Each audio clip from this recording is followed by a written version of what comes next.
Hudson to have some 1 minute. He joined just now. He can't able to. Hudson, you can give your opening note. After that, Srividhya will join. Okay. Thanks, Ramesh sir.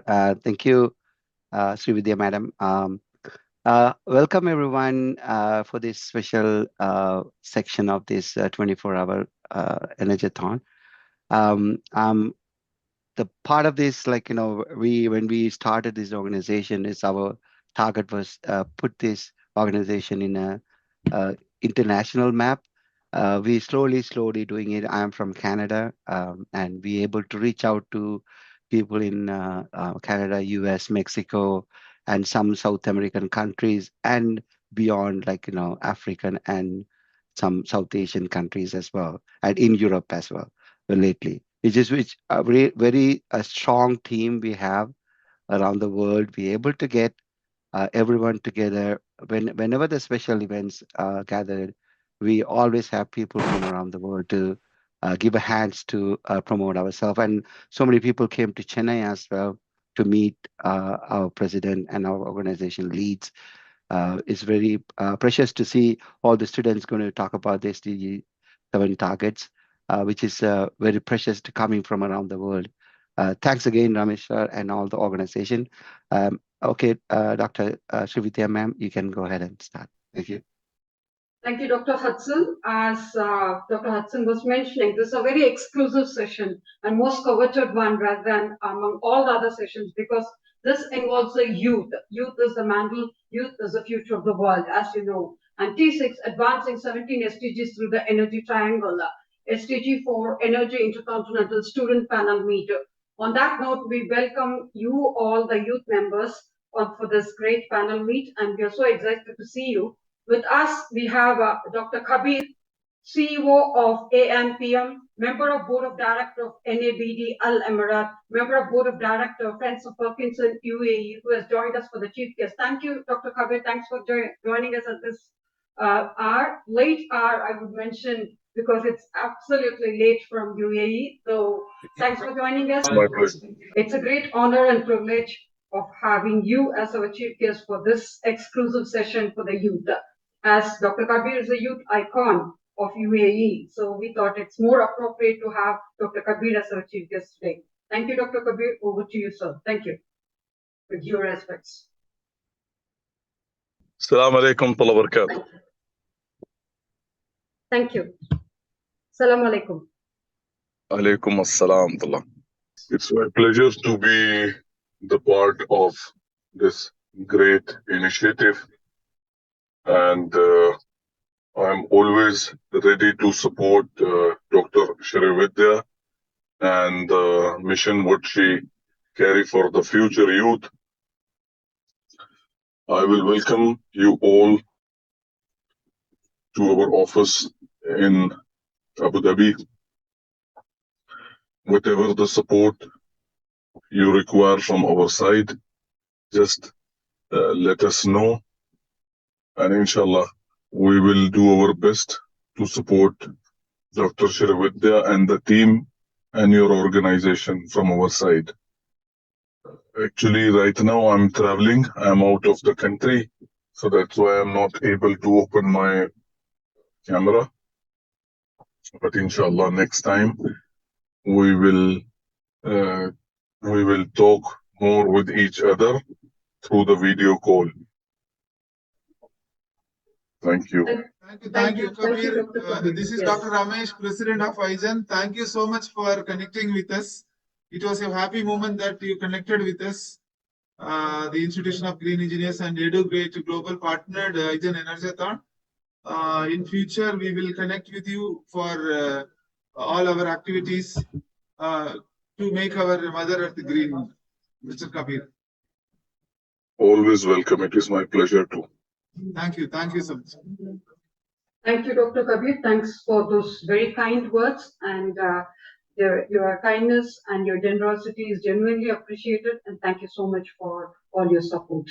You have been always a great inspiration for us, and you will remain so forever. Thank you. Thank you, Dr. Kabir. Thanks.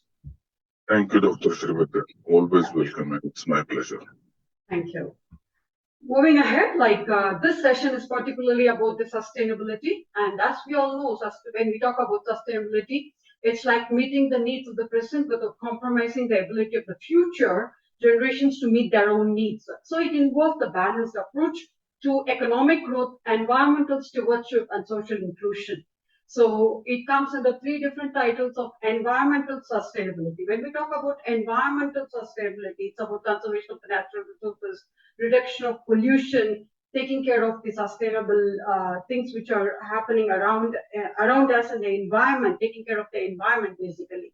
So on that note, when we talk about the environment, and we all know that the 17 SDG goals are closely knitted to the environment sustainability. And taking it forward, we would like to welcome all of our speakers who have joined us on this dais.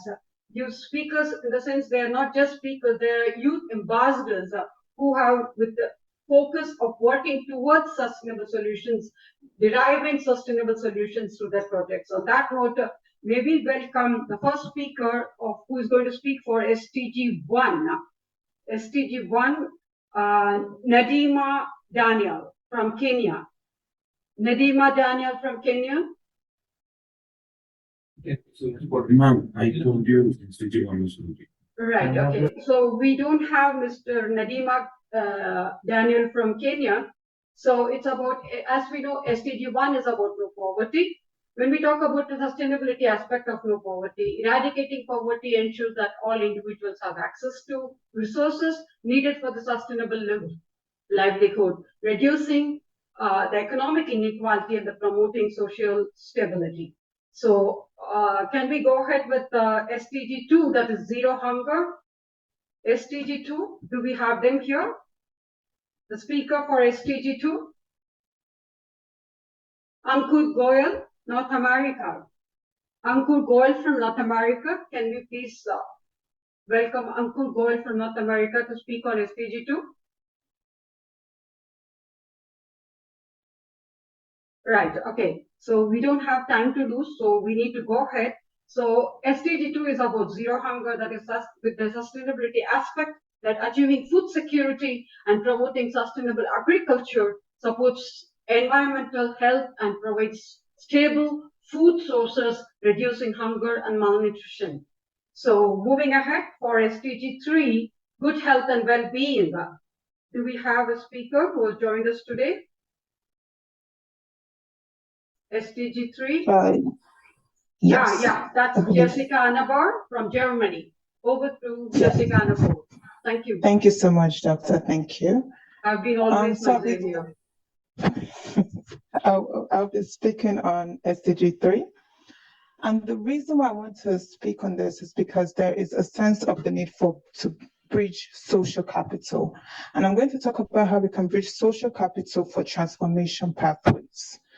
And before I go into that, we first need to understand what I mean by transformation pathways. And this basically involves a range of trade-offs. So we're linking national and policy objectives, such as that of energy and food security, local air pollution, with that of economic competitiveness. So many of these can fall under the umbrella of sustainable development. And we have two types of transformation pathways. You have your sustainable transformation pathways, and you have your non-sustainable transformation pathways. Now, your sustainable transformation pathways has three phases. It first starts with emergence, then we go to acceleration, and then we go to stabilization. And you can see this, for example, with hydrogen. We have the emergence of hydrogen that started some years back, and we're rapidly seeing the acceleration of it right now, such as in the UAE, Norway, Morocco, and that is to get it to a stabilization point where we can pivot hydrogen to various industries, including hard-to-abate industries such as, maybe, hopefully, that of cement and so forth. Then we have non-sustainable transformation pathways. And those also have three phases. We have the destabilization, acceleration, and then phase out. And we can see this with oil. We have this destabilization that has been occurring for the past few years as well. The market volatility of oil has been very rapid and very tight. What we usually see with a space of a few years, maybe like, let's say 10 years, we're seeing it within 2 years. The market rapidly rises and then it drops. So we know we're going into what we call peak oil moment. And so therefore we now have our acceleration and then we phase out. So why do we need, how can we ensure sustainable transformation? Well, first we need to have incentives and capacity building. We also need to have cross-sectoral cooperation and decision-making in the context of resilience and uncertainty. And this takes place at all levels: national, institutional, international, regional levels. And this can lead to this can trickle down to various opportunities that lead to the net zero transition, that lead to climate change, international security, trade and investment, national security, all of which will help individuals and civilians' health and individuals and civilians' stability, security for the next generations. And this can only come about, as I said, with policies and cross-sectoral capacity building. So we need to research, we need to undergo strategy, we need to establish net zero business models, and we need to bolster these transformative opportunities in order for us to truly reach where we believe we are not phasing out like oil, but rather we are accelerating and stabilizing like hydrogen. Thank you so much. Thank you, Ms. Jessica. That was quite comprehensive. Well, summing it up, our takeaway for Jessica is going to be with the sustainable aspect of ensuring healthy lives that promotes productivity, reducing healthcare costs, contributing to a sustainable economic development, and enhancing the quality of life. Thank you, Jessica. That was a very valuable note. Moving ahead, SDG 4 will be summed up by Ms. Monisha. May we have Ms. Monisha speaking on SDG 4, please. Hi, am I audible? Yes, you are. Yes, thank you to the team of IGEN, and thank you, Dr. Srividhya, for having me today. It gives me immense pleasure to share my insights on this topic. So today I'm going to be talking about how the education sector can work hand in hand with other sectors to significantly contribute to sustainability. So starting with environmental awareness and stewardship. So we can integrate curriculum, we can do curriculum integration, which involves incorporating environmental education across disciplines that can raise awareness about sustainable practices. This can lead to students becoming environmentally conscious citizens. Secondly, we can do partnerships with environmental organizations, such as educational institutions that can collaborate with environmental NGOs to provide practical, sustainable projects, enhancing learning and community impact. Coming to the next point, which comes to economic development. So skill development for green-collar jobs. The education system can focus on training students for jobs in renewable energy, sustainable agriculture, and green technology sectors, fostering a workforce ready for the green economy. And as well as research and innovation.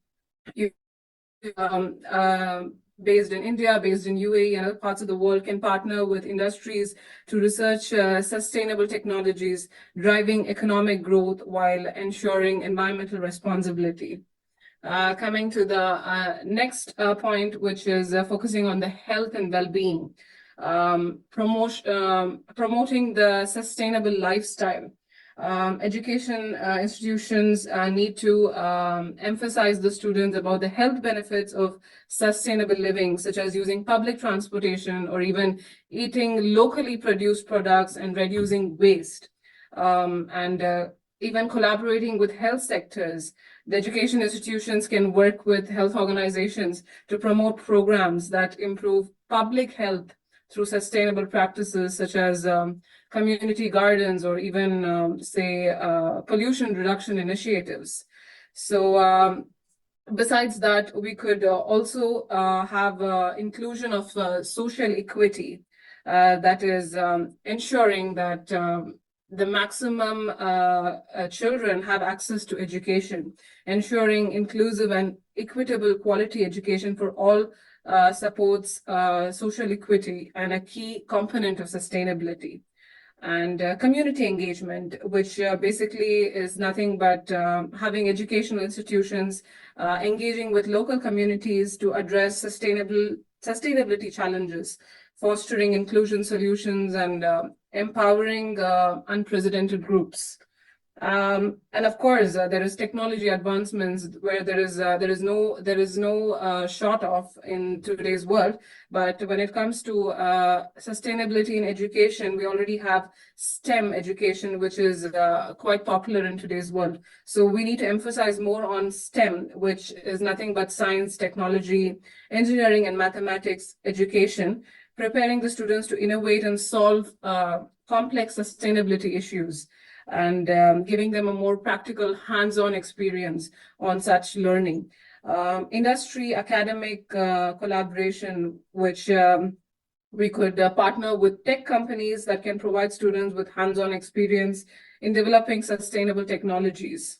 And we could also take this a long way, going back in the roots to the cultural and ethical values, which goes down to global citizenship education, teaching students about global interdependence and cultural diversity that promotes ethical and sustainable practices, which is nothing but respecting each other's cultures and tradition, which will lead to a more sustainable tomorrow. And ethical consumption is nothing but educating about ethical implications of consumption choices that can drive demand for sustainable products and practices. And we have policy and governance, which is already being revoked by many governments and across all parts of the world. But again, there are a few basic points which can be covered, which includes advocacy and leadership training, where students can be educated in governance and policy that can prepare them to lead and advocate for sustainable policies. And we have which is not very common practice, but we could have the educational institutions that can collaborate with governments to develop and implement sustainable policies and programs, where the youth can be even involved in decision-making up to some extent in any government initiatives. And sustainable infrastructure, again, many schools and colleges have already been doing this in UAE and India, such as the green school buildings. Education institutes serve as models by implementing sustainable infrastructure, such as energy efficient buildings and renewable energy sources, which can be implemented in a more vast scale. And public-private partnerships, collaborating with businesses, can fund sustainable infrastructure projects in education institutions, benefiting both education as well as environmental sector. And last few points which I would like to cover is about resource management, which is teaching students about the importance of conserving resources like water, energy, and materials that can instill lifelong sustainable habits. Collaborative projects, which includes nothing but tying up education institutions, partnering with utilities and conservation organizations to implement and study projects. And finally, we could all join hand in hand for a global collaboration, which can come in the form of international partnerships where education institutions can collaborate globally to share best practices and innovations in sustainability. And as well as each international body can exchange programs. The students and the faculty can exchange and foster a global perspective on sustainability and promoting international cooperations and solutions. By connecting the education sector with other sectors, we create a holistic approach to sustainability that leverages the strength and resources of various fields, fostering a more sustainable and equitable world. Thank you, Dr. Srividhya, for having me today, and thank you to the team of IGEN for letting me throw insights on this beautiful topic of sustainability towards the education sector. Thank you, Ms. Monisha. That was quite comprehensive, and we do agree with you. And our takeaways for the sustainable aspect of quality education is that we do agree that quality education empowers individuals with knowledge and skills, driving innovation and sustainable practices across the various sectors. Thank you so much. Moving ahead, for SDG 5, gender equality, I think we don't have a speaker here today, so we will go ahead with summing it up, saying that empowering women and girls leads to the more inclusive societies and the sustainable development by tapping into the full potential of the population. Moving ahead, we have SDG 6. We'll just check whether we do have a speaker there. Otherwise, we'll just go ahead with that, with the sustainable, summing it up as sustainable management of water resources and sanitation systems will ensure access to clean water, preventing diseases and supporting healthy ecosystems for a healthy environment. Moving ahead, to talk about affordable and clean energy, SDG 7, I think we are going to be joined by Mihail Alexandru Stanciu from Romania. Mr. Mihail?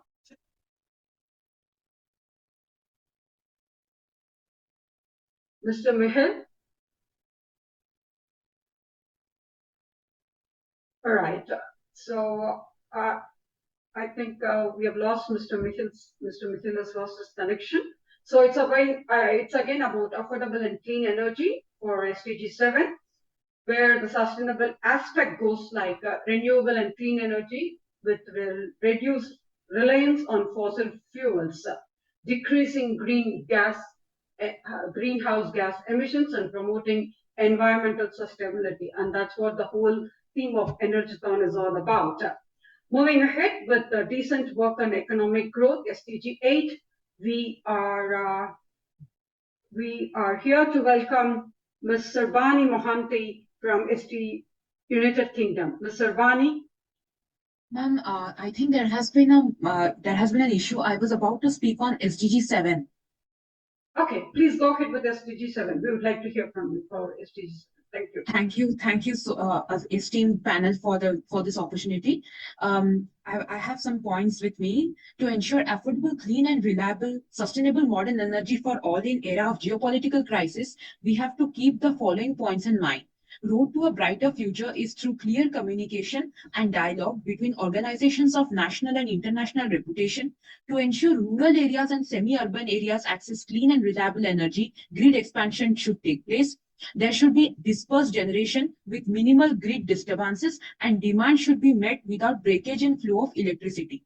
Smart grid should be compulsorily adopted all over the world, cloud controlled and IoT enabled. This will allow optimal use of energy and avoid wastage of electricity. From cafes to high traffic zones in city, from villages to small townships, wherever electricity supply and demand transactions are done, they should be monitored with IoT tools, and grid should be smarter and resilient to cyber attacks. The supply of electricity often encompasses loss in the form of eddy current loss, hysteresis loss, and leakage current. In this regard, transformers should be used that minimize the above losses.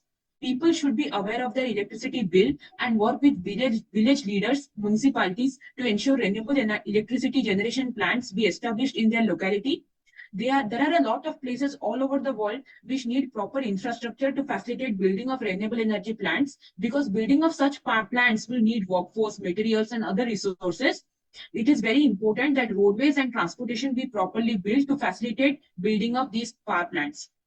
Above all, ensuring power theft prevention, shutting down nuclear power plants, switching to renewable energy-based power generation is critical. Using equipments that are resilient and insulated against power quality problems will help reduce the expenses on the need to replace them with new ones. In war-prone areas, community sharing of resources like energy-based cooperative firms can be a good way to ensure reliable supply of renewable energy to all.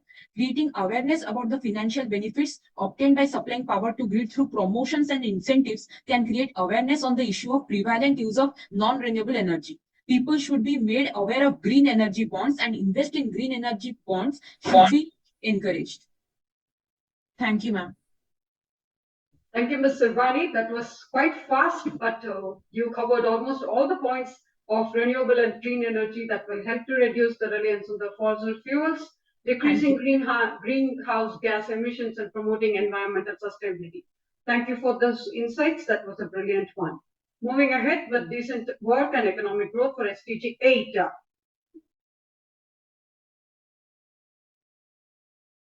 Yeah, I think we don't have Mr. Mihail. Mr. Mihail, if you're there, please go ahead. Right.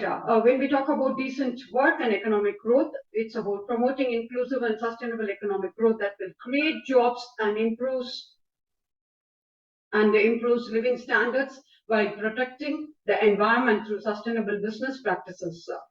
Moving ahead, we have SDG 9 of industry, talking about industry, innovation, and infrastructure.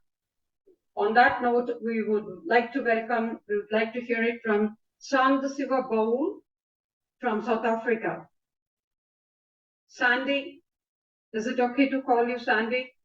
Sandy Boo from South Africa for SDG 9.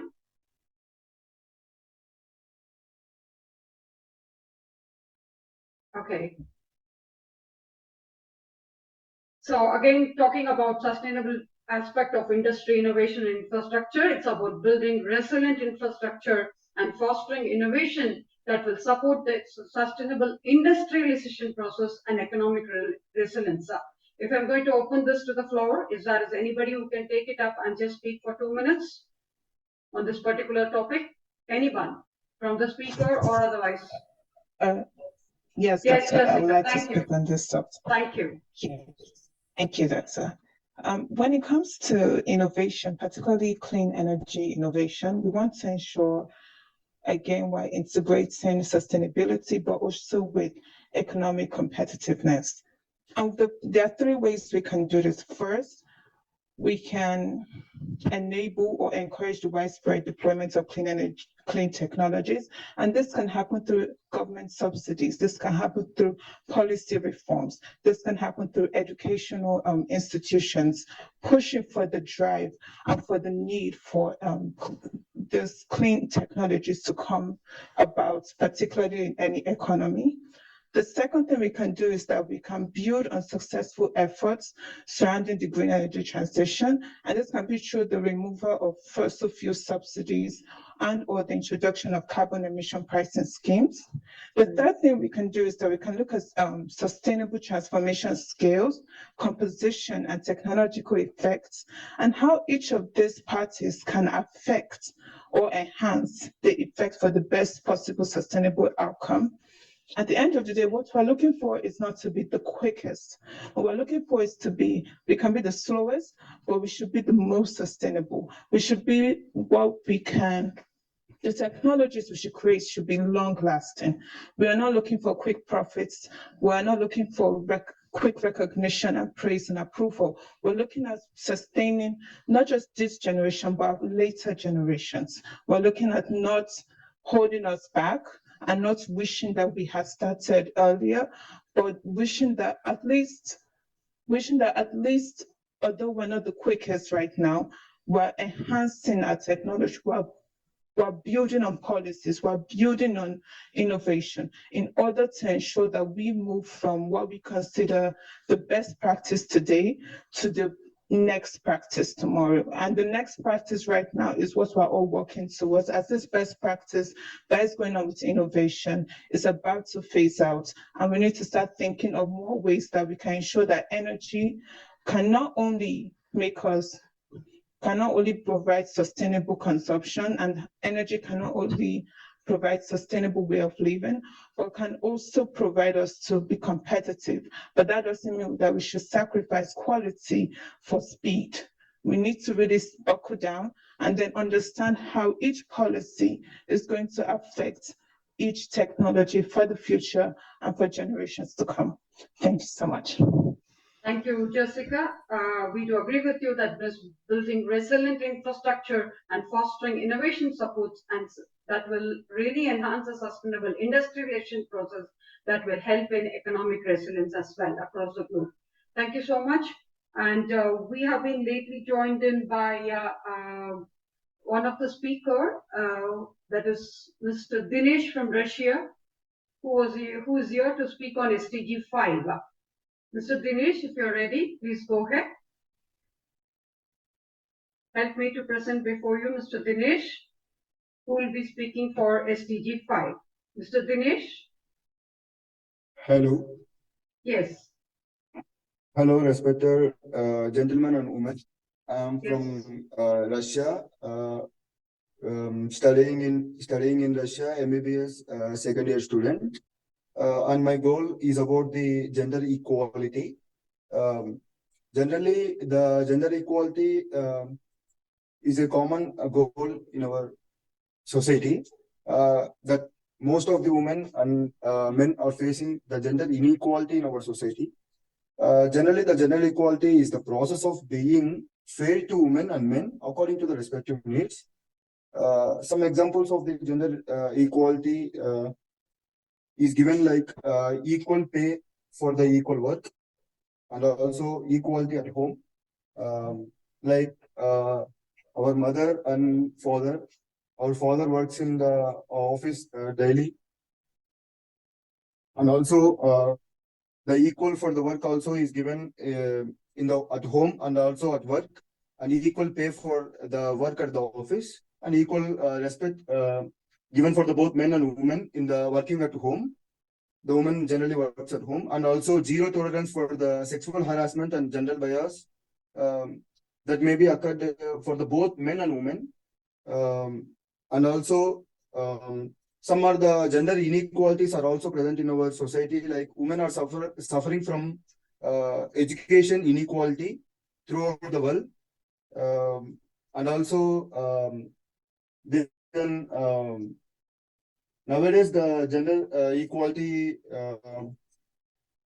inequality are very less in the society. Nowadays the gender equality is very well developed and very well were not tolerated in our society. There is a gender equality nowadays very improving in gender equality. And gender equality, there is some benefits of gender equality, like economical equality, and also improved education for the both men and women, and also better health for women are also seen by the gender equality.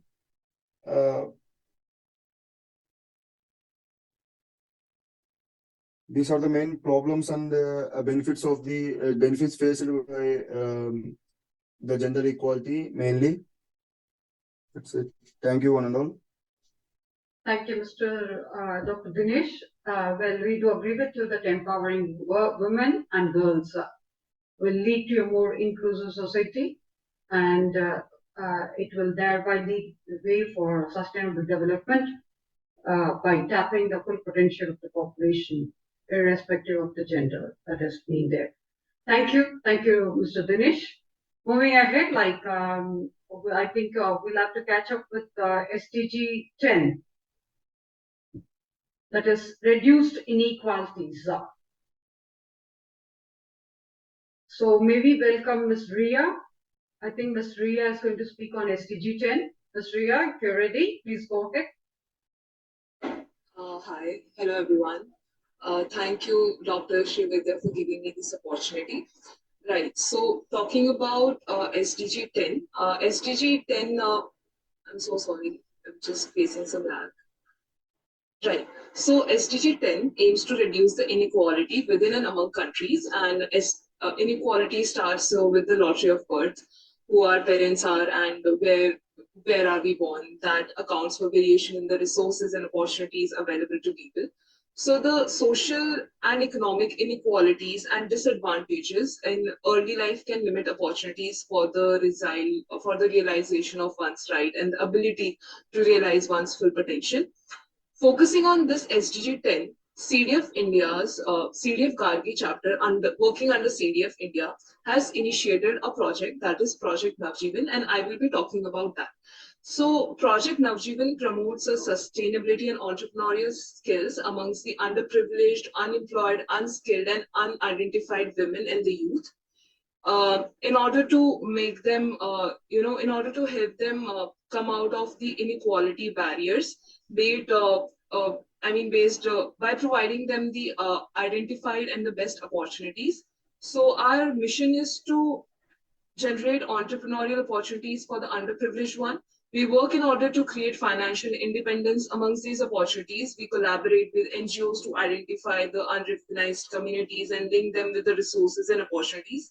We also help them to create a social media presence through our Instagram page and place them in the market through sales, product, marketing, production, and word of mouth. So far, we have two collaborations. That is Tare Zameen Foundation and Tare Zameen Foundation works for the financial development of the underprivileged and rural women and the girl children. CDF Gargi provides TCF with the raw materials and we help them with this raw material, they embroidery or they stitch and make tote bags and scrunchies. These products are then sold via CDF Gargi through stores, events, and the revenue generated through these stores goes directly to TCF. The another beneficiary base is Nikshay Foundation. Nikshay Foundation is an NGO based in Delhi under its umbrella, and it has illiterate and underprivileged women. It also has a government recognized self-help book with 12 women. So Nikshay produces the processed, clean, and threshed, packed, and convert it into. They actually used the organic millets from the South India, which are processed, clean, threshed, packed, and converted into eatables by these women. Nikshay provides us with the both raw and cooked millet items that are sold by CDF Gargi through various stores, events, and etc. revenue generated by the Nikshay Foundation. And all these products are FSSAI approved. Now, so the point of stating this is that we are focusing on the SDG 10, that is reducing inequalities, and we're trying to help these underprivileged women by providing them employable and entrepreneurial opportunities, helping to eradicate the inequality in our country and help them in identifying the best opportunities available in the market. So in order to eradicate the discrimination based on the gender and the underprivileged group of the society, that is what we're working for. That's all from my end. Thank you so much for having me today. Thanks to the whole panel. That's really great. And we do agree with you on that note. Definitely, like when we talk about inequalities which are there, reducing these inequalities will ensure that people of all will have equal opportunities and contributing to a social cohesion and also about sustainable development as well. Thank you. Thank you so much. And end of the day, it will all cater to environment, sustainability, governance, etc. Moving ahead with sustainable cities and communities, we are here to welcome our speaker for SDG 11. Who is here to speak for SDG 11? I think, okay. So we are missing our speaker there, and maybe you'll be joining us late. Meanwhile, to sum it up for SDG 7, it's about creating inclusive, self-reliant, sustainable cities that improves urban living conditions, which will reduce environmental impact but enhances resource efficiency. That's what talking about sustainable cities and communities. As few speakers who have just mentioned, Ms. Moncha was mentioning about resilient infrastructure, and Jessica was mentioning about reducing inequalities, and Ms. Ria was mentioning about reducing inequalities to have equal opportunities. All these will cater to sustainable cities and communities, thereby creating an inclusive, safe, resilient, sustainable cities with urban improved living conditions that will reduce environmental impact and enhance resource efficiency. Thank you so much. And moving ahead, like we are with the SDG 12, that is responsible consumption and production, which is a key thing for today's topic. So talking about responsible consumption and production, I think we are going to be joined by Ms. Bhanupriya. Thank you so much, Dr. Srividhya and IGEN for having me here. I will take up SDG 12, that is ensuring sustainable consumption and production patterns. So goal 12, that is about ensuring sustainable consumption and production patterns, which is key which is key to sustain the livelihoods of current and future generations. We all know that our planet is running out of resources, but our population is still continuing to grow.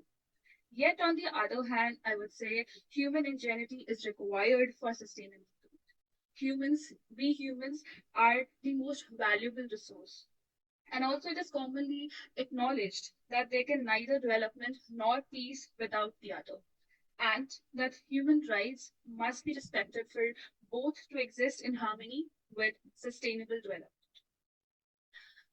21 years till now, from school to university, a commonly perceived term that is sustainable development has been taught to us, and the definition that has been taught to us, I guess everyone would relate to it since childhood. We have been taught about this, that is, sustainable development is the development that meets the needs of the present without compromising the ability of future generations to meet our own needs.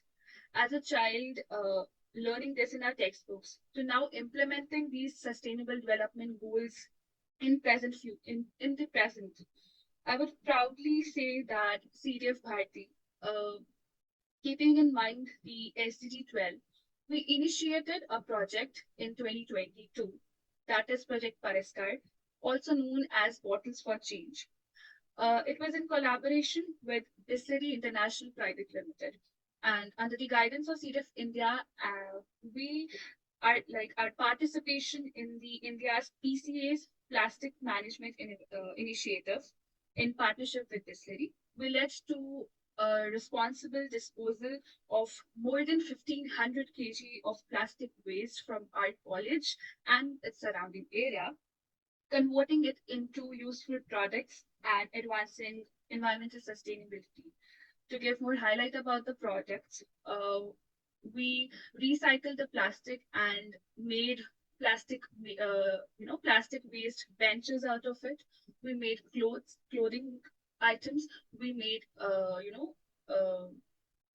we made some pen stands. We made cardboards out of it that we are presently using in our college as well as in our personal lives. So that is a great initiative we took under CDF India's guidance. Further, also, we are having regular guidance and sessions to our housekeeping staff in order to how are they supposed to segregate the plastic from the altogether the plastic they are collecting from the college. Also, we have cleanliness and plantation drives that we are conducting. Apart from that, we implement workshops and campaigns to educate the community on the importance of reducing single-use plastics and promoting sustainable alternatives. And the alternative that we have found is newspaper. Like we, in collaboration with NGOs, our women are making, newspaper bags, small newspaper bags that we sell in the market, so that plastic bags can be reduced. We established collaborations with more recycling firms to enhance plastic waste processing and transformation. We work with local authorities to implement stricter regulations on plastic usage and waste management. So all in all, from textbook knowledge to implementing it in real life, from SDG 12 in our textbooks, we are implementing SDG 12 in our lives and promise to have it further as well. Thank you. Thank you, Ms. Bhanupriya. That was a very brilliant note with the message of charity begins at home, and there is always a room for a man's need, but not for man's greed. Thank you so much. And our takeaways from Ms. Bhanupriya is that promoting sustainable consumption production patterns minimizes waste and resourceful use of the resources, reducing environmental degradation. Thereby, she says that we'll become responsible and we'll have responsible consumption production. Thank you, Ms. Bhanupriya. That was wonderful. Moving ahead, sorry. To talk about, now we are going to talk about the climate and talking about the environment. So far, we have just talked about the people and the planet. And now we are going to focus on only the planet, that is to throw more light on the planet with the climatic action of SDG 13. we would like to welcome Ms. Nurul Huda from Malaysia. Ms. Nurul Huda? Ms. Nurul?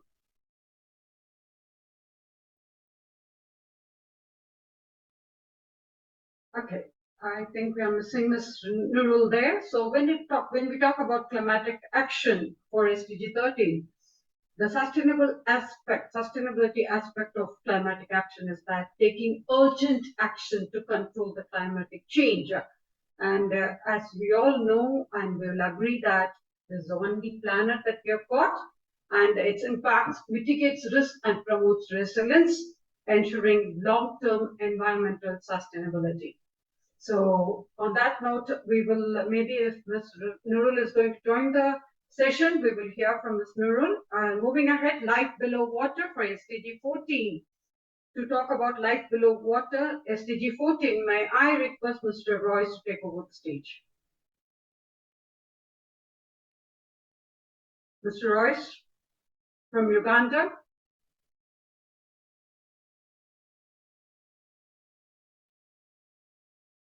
Okay. Kindly excuse us for that particular thing. Like maybe Mr. Royce will be joining us very soon. If he's going to join, he will take over the topic. Otherwise, it's about life below water. SDG 14 is the sustainability aspect goes like conserving and sustainably using oceans, seas, and all those marine bodies and marine resources, protects the marine ecosystem, supporting biodiversity and livelihood. Moving ahead, life on land, SDG 15. To talk about life on land, SDG 15.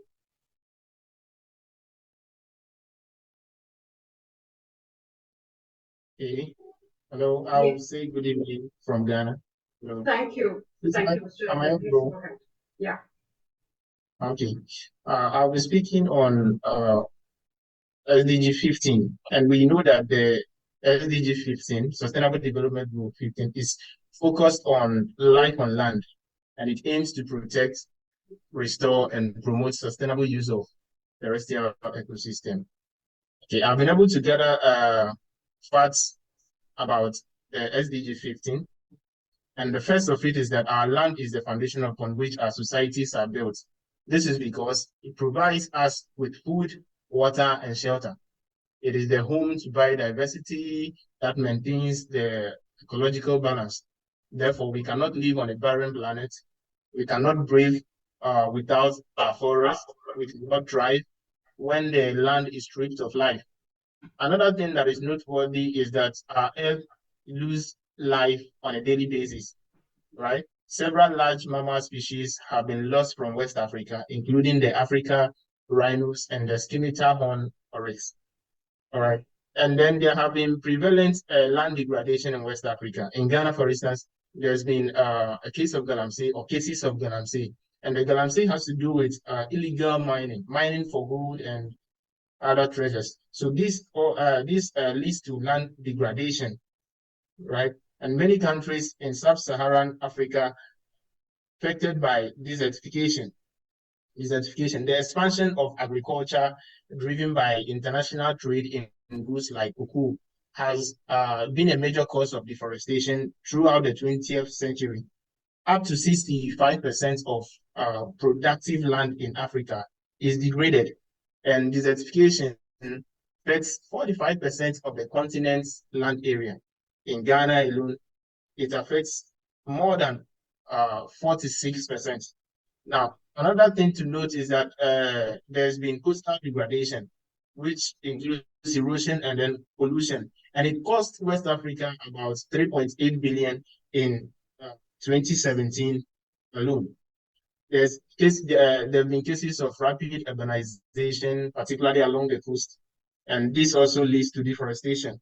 There's been deforestation in West Africa, which also linked to the increase in frequency of severe storms. So there's been storms in Accra, so over flooding and other things. This is because people are now encroaching into areas that have been conserved, just because they want development or infrastructural, development. And we know that climate change also exacerbates the loss of biodiversity. And with predictions of significant declines in birds and mammal species by 2100. Now, it is important to note that energy systems impact land use and biodiversity. Sustainable energy practices can help preserve ecosystems and the biodiversity. And this is very essential for achieving the SDG 15. One of the causes of deforestation is the use of wood as a primary source of fuel. This directly impacts the SDG 15 target of halting deforestation. To solve this, we must transit from non-renewable energy sources to renewable energy sources like solar, like wind, hydropower, and the rest. This will help to reduce the reliance on wood and other biomass for energy. And this in turn supports the conservation of the terrestrial ecosystem. Another thing to note is that energy production, especially from fossil fuels, contribute to climate change, which in turn affects the land ecosystem. So for us to solve this, we must transition from non-renewable energy sources to renewable energy sources. And we must sustainably manage our resources to make sure or to ensure that we have them around for ourselves and then the generations to come. So in conclusion, because of our limited time, what can we do? As students, we started actually by planting trees. So in Ghana, we have what is called the Green Ghana Day. On this day, students go out, they are being given seedlings to plant. So why do we plant? We will plant this so that we'll have forests. Even if at our own time, these forests will not mature, future generations will benefit from our impact. Another thing we can do is also to recognize the value of every patch of every forest and every wetland. People normally do things the way they want. They don't put into consideration what the impact of their actions would be. And the effects we are feeling now, the melting of glaciers, the heat we're feeling is as a result of the actions of our predecessors. And now we are doing things that will affect our future generations. If we don't do things well, if we don't embrace eco practices that will help to manage our ecosystem, we'll live a very bad or negative ecosystem for them. And there's no planet B. The one we live for them is the one they will continue from. So we have to set our legacy. We have to make sure that the legacy of our time on earth here is one of reverence and then one of gratitude for the gift of nature. We can also support policies that promote sustainable land use. I believe if we do all this, we will be able to actualize or achieve the SDG 15. Thank you so much. Thank you, Mr. Edwin. That was quite insightful with the message of God helps only those who help themselves. So let's help ourselves in protecting, restoring, and promoting sustainable use of terrestrial ecosystems that will preserve the biodiversity and support the ecosystem services that are essential for the human survival. Well, on that note, we are joined by yet another speaker. That's for SDG 13, climatic action. SDG 13, climatic action. I think it is Ms. Ashmir Zia. Ashmir Zia? Yeah, ma'am. Okay, Mr. Ashmir Zia. I'm sorry about it. Sorry. No issue, ma'am. Am I audible to you, ma'am? Yes, quite audible. Please go ahead. Okay. First of all, thank you for giving me this opportunity, ma'am. IGN and Srividhya, ma'am. Thank you so much. In this session, I'm going to tell and aware you guys regarding the SDG 13, in which I have to say that take urgent actions to combat climate change and its impact and how SDG 13 connects energy. Okay. In this, I'm going to aware you guys about the strategies which we have to go into adopt regarding how to control the carbon emission reduction in a particular environment. And in this, I'm going to aware you guys that what are the basic major steps which we have to take. For example, the first steps which we have to take is renewable energy expansion, in which in this step, basically in the current generation, we are having lot many amount of medium through which we can earn energy. For example, solar energy is there, wind energy is there, geothermal energy is there.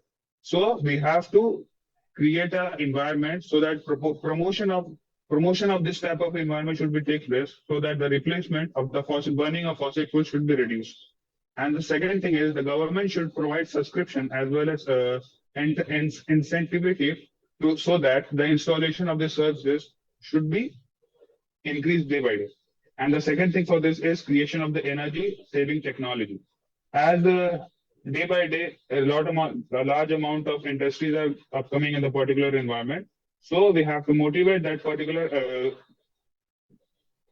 department about the latest technologies and the environment-friendly technologies which is going to come into particular environment.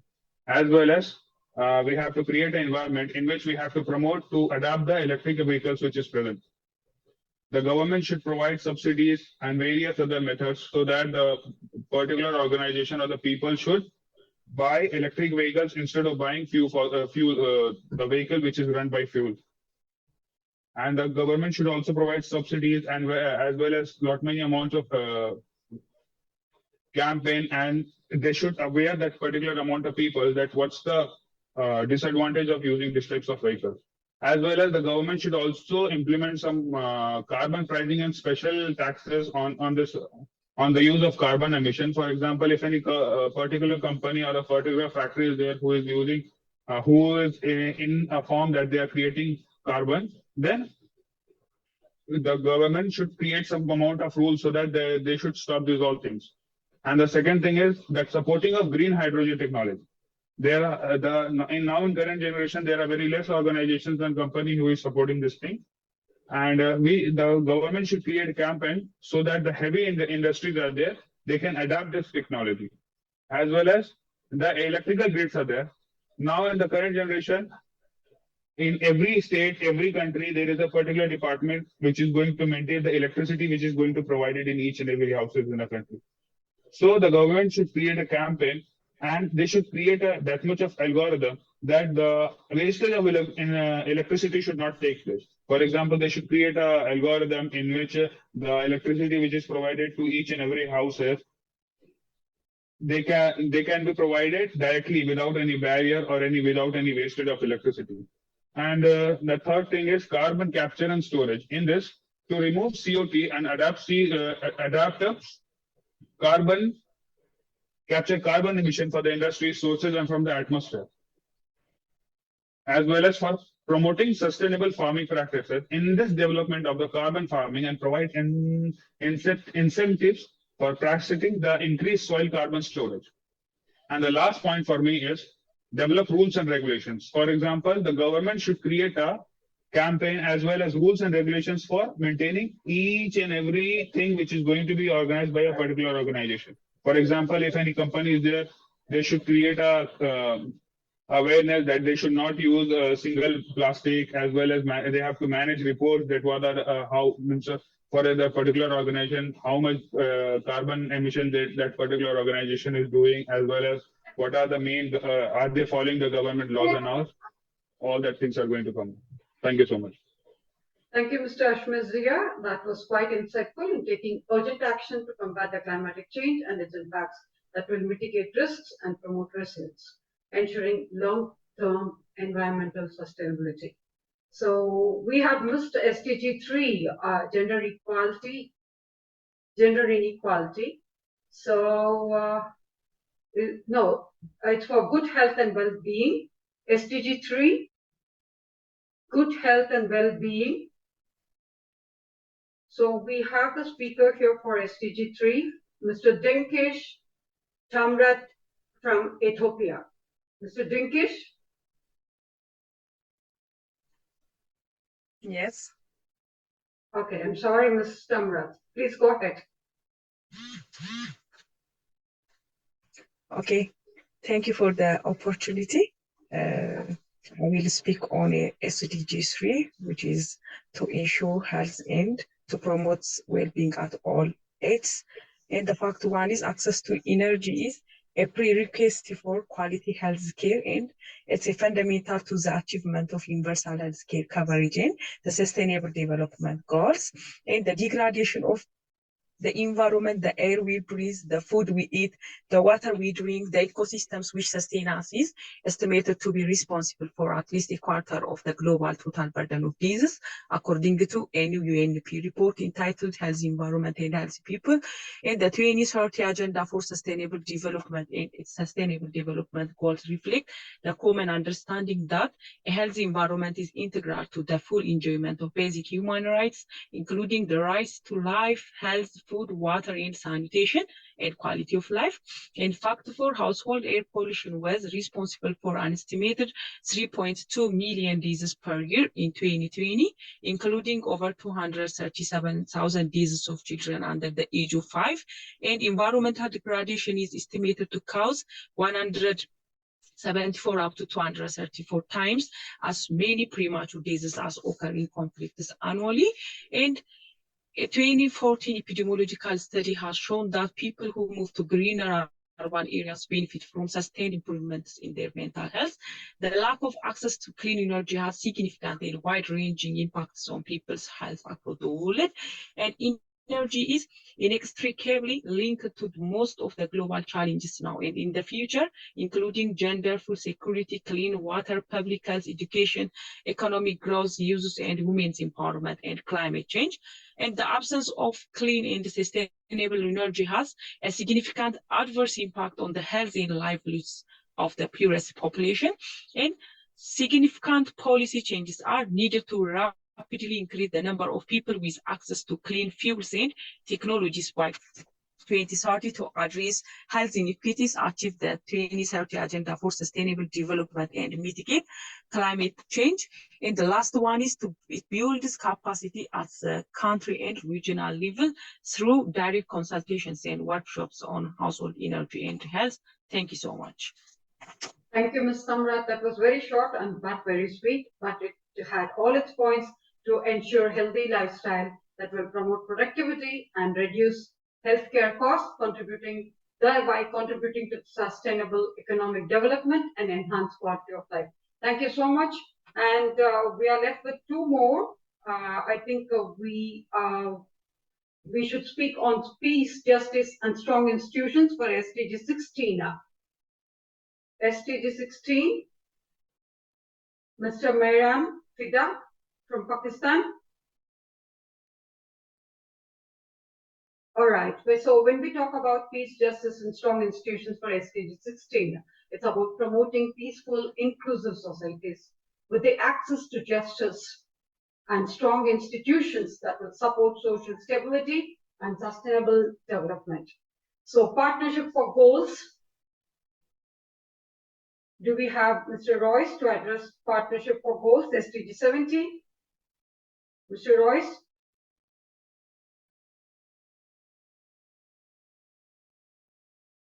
Mr. Royce, we're waiting for you.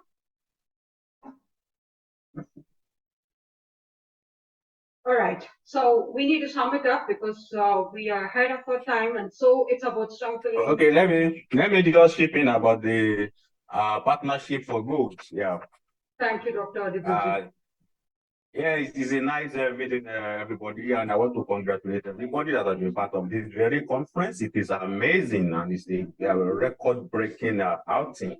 And yes, partnership for good. That is example of what we have been doing. We have been witnessing on this very platform. People all over the world coming together to share their ideas, to share their case studies, to share their practical experiences. Yes, if not for partnership, many things that are happening around the world will not be known to anybody elsewhere on the part of the world. And this is at the global scale where we are referring to partnership. And partnership was actually discovered as part of the development because development at the macro level can only take care of the people that are concerned within that very micro environment, in the community, in the state, in the country. But we realize now that the challenges that are actually facing the world, it is a global challenge. It is affecting everybody. Talking about the climate change, talking about the disasters, the natural disasters, talking about global warming, talking about economic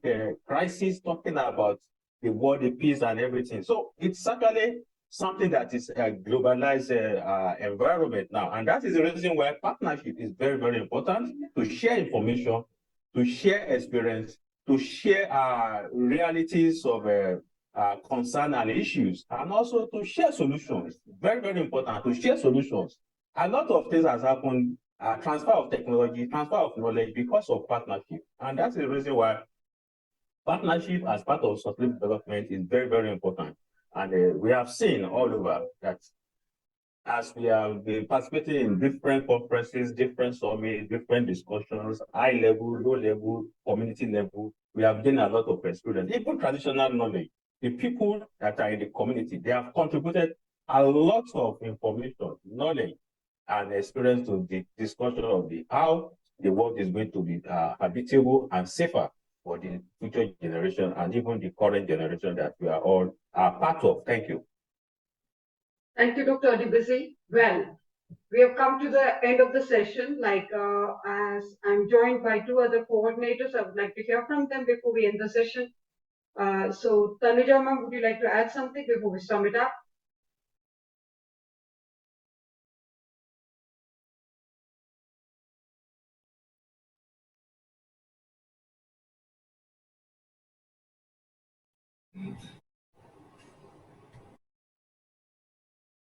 Okay, we don't, yeah, Tanuja ma'am.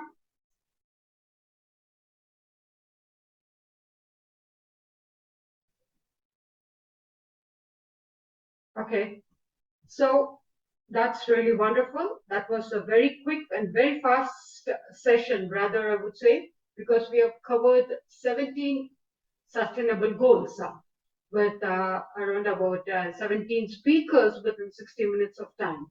That's really incredible. So, yeah. So, as we all know that, why should we give the mantle to the youth?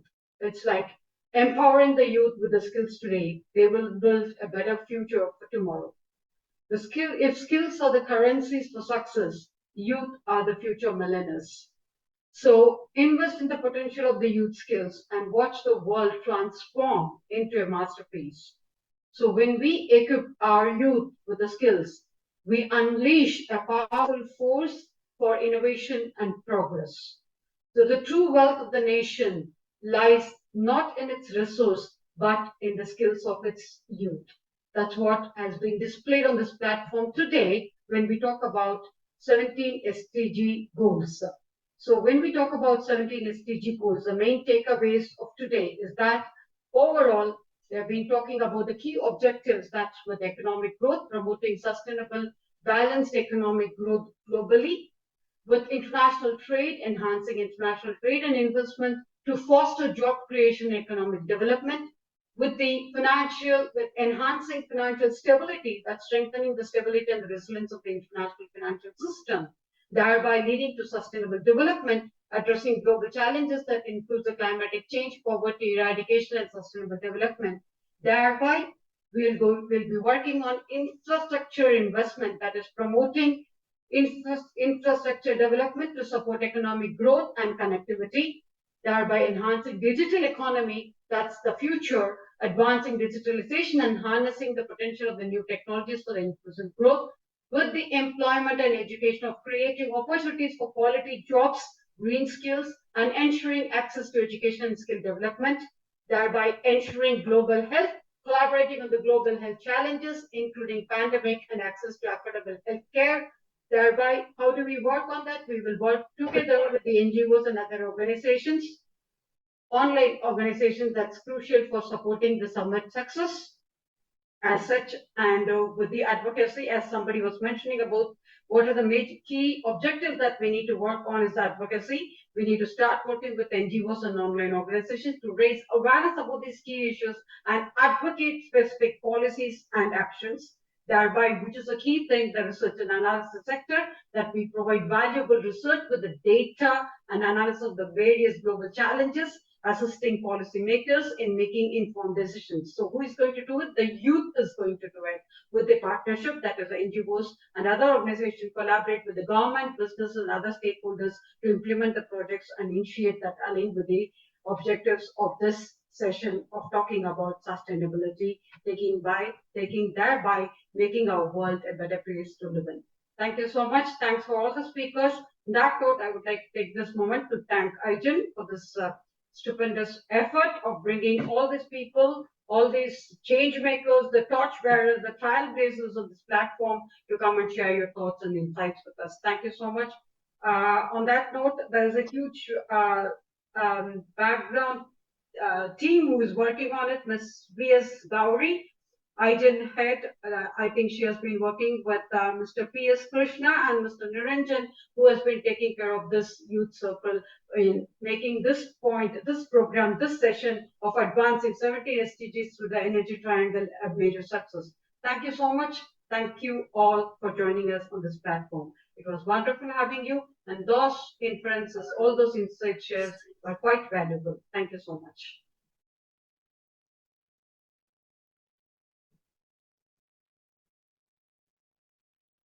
Zakira ma'am. Thank you, Dr. Kabir. I could see that you're still there, and it's always a pleasure having you. And thanks for all the genuine support that you have been extending. Thank you so much. Thank you, Srividhya ma'am. Thank you, Kabir sir, for being with us. I think next session is also being taken care by you, ma'am. Yeah. So I'll go ahead. Yes, ma'am. Please. Thanks for all those youth. I think Tanuja ma'am. Tanuja ma'am. Yes. Sorry, some issues on my keypad. So that's what I'm just trying to speak. Okay, sorry. Yes. So we'll move on to the next session. So in this part, I welcome Dr. Christine Ichimado, Project Manager, WRCA Digital Solutions, and Dr. Saheed, Research Scientist and Academic Tutor, Nigerian University, for the session, COP 2030 Sustainable Energy Actions Plan. Over to you, ma'am. Thank you. Thank you so much. This session is about loss and damage, a moral imperative to act. As we all know, the world needs to catch up on reducing the greenhouse gas emissions and in efforts to adapt the changing climate. Actions that still need to be improved are owed to developing countries that remain insufficient as climatic risks grow and impact increasingly devastate the lives and livelihoods of the vulnerable countries and the communities. Moreover, for some people in some places, there is still time to attempt to adapt the impacts of the climatic change. The Intergovernmental Panel of Climatic Change, IPCC, has warned that even if effective actions to limit global temperature increases to 1.5 degrees centigrade were put in place, the loss and damages stemming from the climatic change are not preventable, as there is locked in the level of warming that is already causing unavoidable consequences. The devastating impacts of the climatic change can result in unquantifiable losses and damages, particularly for many communities and countries in the developing world, and loss of lives and livelihoods, as well as the degradation of the territory, farmland and cultural heritage with indigenous knowledge, societal and cultural identity, biodiversity and ecosystem services, etc., etc., etc. So on this, to keep an alarm on this, to keep an alert on this loss and damage, we have Dr. Adebisi, who has joined us here to throw some light on this loss and damage and its a moral imperative to act. On that note, let's please welcome Dr. Adebisi to take over the charge. Thank you. Thank you, Dr. Adebisi. Please, the I will all yours. Oh, wow. Thank you so much for the opportunity. And yes, let me just introduce our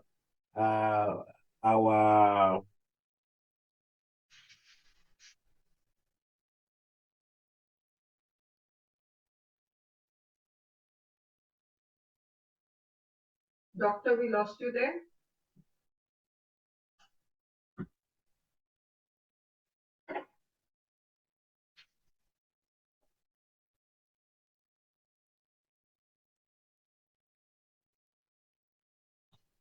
Doctor? Got disconnected now. Maybe You join. got disconnected? Yes. Maybe join again. Yeah, sorry, it was a little network issue. I am happy to be here, and I want to introduce myself as the global facilitator of the Global Scholars and Leaders Support Program, and also a kind of a body of organization to Global Sustainable Futures Network in the UK, and also we have a membership around the world, and we have asked different experts to actually take care of different aspects of our discussion and our presentations. And I am happy that one of us is to actually present on this very particular topic. He is an expert and he has done a lot of work to actually inform us and also enlighten us and also contribute some ideas that are going to be great of great impact to this very discussion and this very conference. And that is Mr. Ijimade. Hello, are you there? Yes, we're here. Chuku, are you there?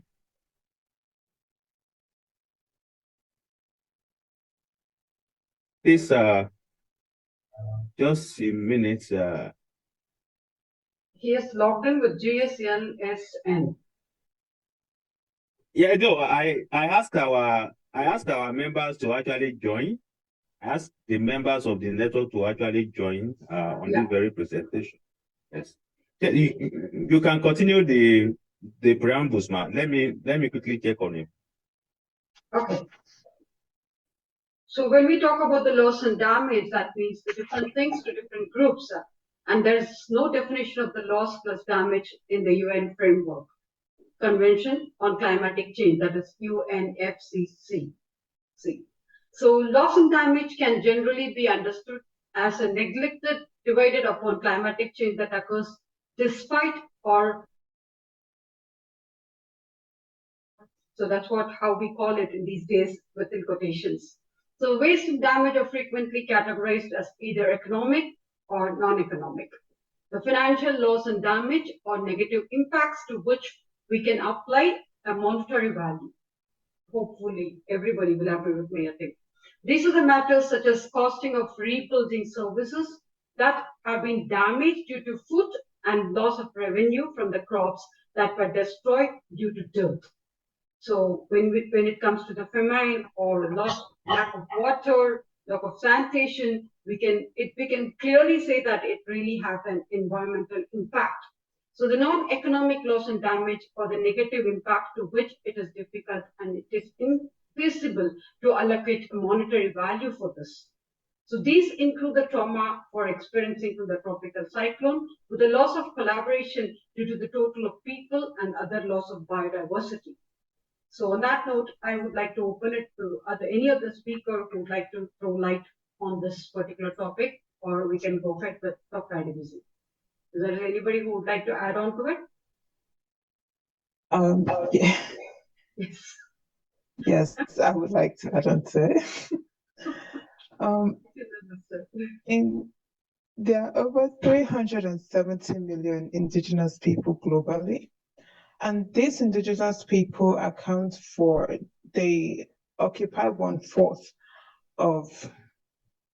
of the terrestrial surface, which holds 80% of the Earth's remaining biodiversity. However, indigenous people, although they are 6% of the world's population, they are 15% of the world's poorest people.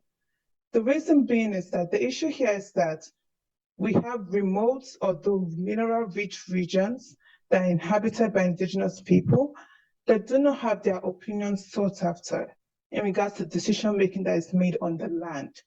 And this impedes the climate change agenda. So this makes a number of indigenous people consider climate change as an issue for the future, therefore not a primary concern.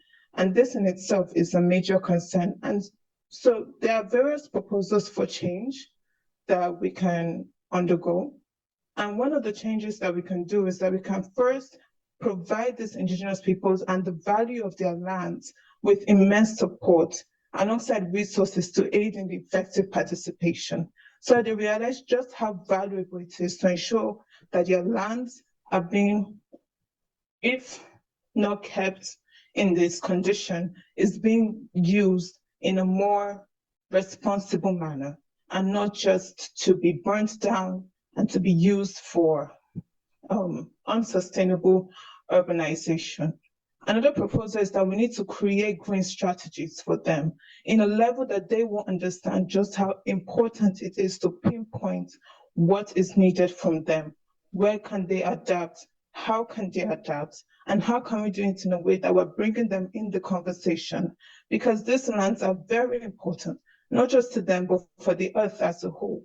But we want to ensure that even if we want to develop, that we're putting all these holistic approaches in our minds. Another proposal is to ensure that that any resources that have been harbored from these lands, that we have government financing and funding. Government financing and funding ought to have a certain amount of profit generated from such infrastructures funneled to indigenous education programs.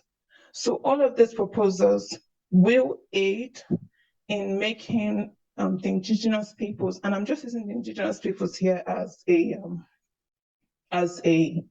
an example rather, but they do play a very pivotal role, including indigenous youth as well. And a way they can do this, a way indigenous youth can help is that if they talk to their local mayors and governors, they can highlight each of their stance on the issue that is climate change. And this will help in highlighting where to broaden discussions on and where regional authorities need to focus on. Because these lands are as valuable as gold. And we need to ensure that if we cannot leave them alone, how we sustainably enhance them or how we sustainably undergoing urbanization through the use of the indigenous lands. Thank you. Thank you, Ms. Jessica. That was impromptu, but still very prompt. Thank you. Yes, Dr. Adebisi. Yes, thank you so much. I have checked on our speaker. Actually, he is fully loaded to present something amazing, but he is actually working with the time of exactly the hour that we have given to him. So he will join us very, very shortly now. But let's keep on the conversation so that we can enjoy what he's actually bringing on board. Thank you so much. That's true. So, coming back to the loss and damage with reference to the impacts of the climatic change. So that cannot be avoided either by mitigation, as Jessica was mentioning, either by mitigation or reducing the greenhouse gas emissions, or adaptation of when we talk about adaptation, it's like adjusting our practices, processes, and structures to minimize the harm which is going to be created, the devastation that we are just heading towards. So as climatic change intensifies the losses in the sense irreversible harms such as loss of life, loss of biodiversity, and the loss of cultural heritage, and the damages that could come from the recoverable harms such as damaged infrastructure or the economic losses that we all underwent when it was COVID pandemic time, becomes more pronounced, particularly affecting the vulnerable communities and the nations that has contributed least to the problem, as Jessica was mentioning there. So moving ahead, when we talk about the moral imperative to act, the first pointer that anybody should keep in mind, any country should keep in mind, is equality and justice. And there is no compromise for this. Many of the countries most affected by the climatic change have historically contributed the least to the greenhouse gas emissions. And the principle of equity demands that those who have benefited most from the industrialization, the fossil fuel consumption, bear a greater responsibility for addressing these adverse impacts. There are more things to add on. I think our speaker has joined the session. So, yes, Dr. Adebisi, should we continue or?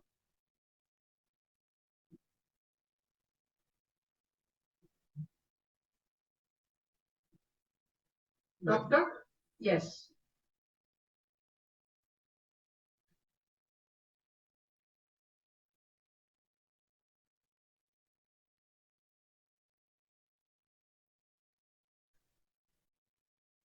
Dr. Adebisi, would you like to take charge? Yes, sir.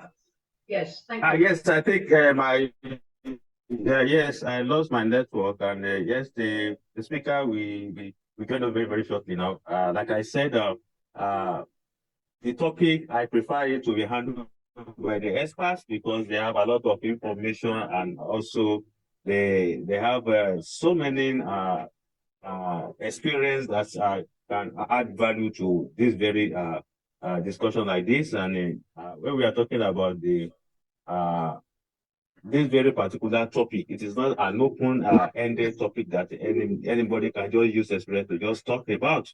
And I've seen what he is actually bringing aboard. He has been very busy since the morning in the UK, working, and just returned back when we are about to start. And I can assure you that he is having something to actually make sure that you really enjoy his presentation. And that is what I have to say for now. But let's be patient a bit.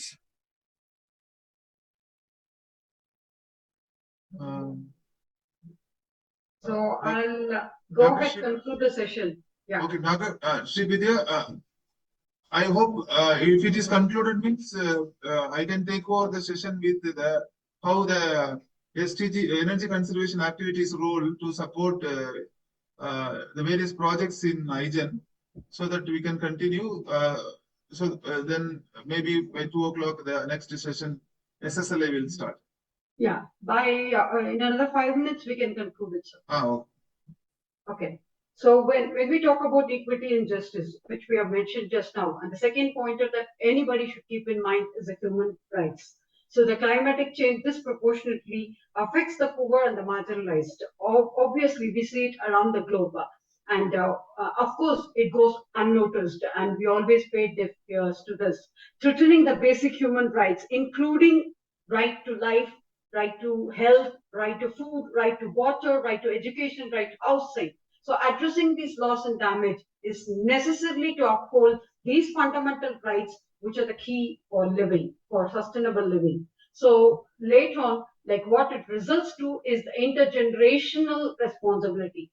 So current generations have a moral duty to future generations to protect the planet. That's how these sessions, these online sessions like this, which will create awareness, which will educate the people, which will involve the youth to take over the charge, such that it will really help for a sustainable living. So failure to address these climatic change now exacerbates the risk and reduces the quality of the future generations, infringing on the right to the stable and healthy environment. So this has to be really taken care. Last but not the least is the second point. Second thing is that global solidarity. The climatic change is a global problem that is a unique problem, that's a universal problem that requires a collective response. So it cannot be unilateral decision. It cannot be unilateral saying that my country does it, my area does it. It's a universal problem that has to be addressed globally at the global level, universally, and the nation and communities must work together in the show of global solidarity, sharing knowledge, resources, support to manage and mitigate loss and damage. As our president was mentioning to Dr. Kabir, we would like to take your support for our ENERGETHON projects. That's how people should come up. That's how people should initiate. That's how people should come and extend support. Thereby, we can really achieve global solidarity. Thereby, what we will achieve is the prevention of suffering. So the ethical principle of minimizing this harm obliges those capable of acting to prevent suffering. So the adverse effects of the climatic change are well documented and foreseeable. Inaction or inadequate action constitute the moral failing to prevent the unforeseeable harm. So that's how it is. And do I have 5 more minutes, Dr. Ramesh? How to address the action for loss and damage. So how to address when these are the problems, we have just placed the problems, we're discussing about the problems. What are the solutions to these problems? So actions to address this loss and damage is that First is that financial support. Wealthier nations and international bodies must provide financial aid to the vulnerable countries to help them cope and recover from the climate-induced losses and damages. Thereby, first thing that we need to work on is a capacity building, that is support in the form of knowledge transfer, technology and training to help the vulnerable countries and communities to develop resilience and adaptive capacities. Thereby, what we need to work on is the policy and the frameworks. So developing international national policies that specifically address the loss and damage, ensure that these policies are fair, just, and inclusive, thereby nobody is left behind. So when we just frame out these policies, then is the insurance mechanism, establishing climatic risk insurance and other financial instruments to provide immediate relief and support for recovery in the aftermath of the climate-induced disasters. Thereby, legal and institutional arrangements create a robust legal framework and institutions dedicated to addressing loss and damage, ensuring accountability, and enforcing international agreements. So addressing on this loss and damage is merely not a technical and economic challenge, but a profound ethical obligation. It requires urgent, comprehensive, and just response to support those most affected to fulfill the shared responsibilities as global citizens. So I think I saw Dr. Eddie Madu joining. Dr. Christian has joined the line, I think. We are being joined by Dr. Christian, I think. Welcome, Dr. Christian. Yeah, good evening. How are you? I'm fine. First, I need to correct that title. I'm not a doctor. Yes, okay. I'm just a master student. So thank you. I'm a learner. So I'm learning from you. So I'm not a doctor. Yes. It's fine. Thank you. Please go ahead with your presentation if you've got to present. And we had a quite lengthy conversation on loss and damage and moral imperative to act. So all right, it's time to hear from you. Thank you. Please allow him to share his screen. Allow him to share his screen. He can share his screen.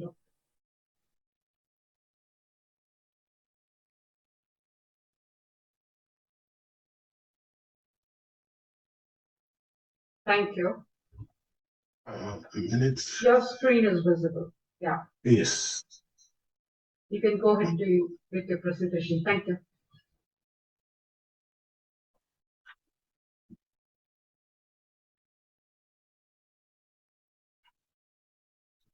Just a moment, please. I'm trying to find the better way to do it so everyone can see my presentation. Okay, you need to go to the slideshow, which is right on top. File, yes. Home, insert slideshow. Slideshow. Yes, slideshow. If you click on slideshow from the beginning. You can check the button where you have the full screen. Please go ahead. Okay, that's better. Yes. Thank you so much for this great opportunity. And the quick one, I am unable to finish it up, so I just have to make it fast and presentable. So my topic this morning and evening here where I am is Sustainable Energy Action Plan 2030. My focus will be on reform, refurbish, and rate.